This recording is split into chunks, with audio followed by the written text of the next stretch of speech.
Ну а теперь кадры из Приморья. Там амурский тигр стал настоящей звездой социальных сетей.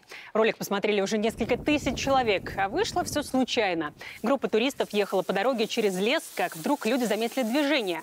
Достали смартфоны и не без опаски приготовились к зрелищу. Но лесной красавец, хозяин тайги, к удивлению зрителей, не стал ни нападать, ни убегать. Вместо этого начал, что называется, позировать.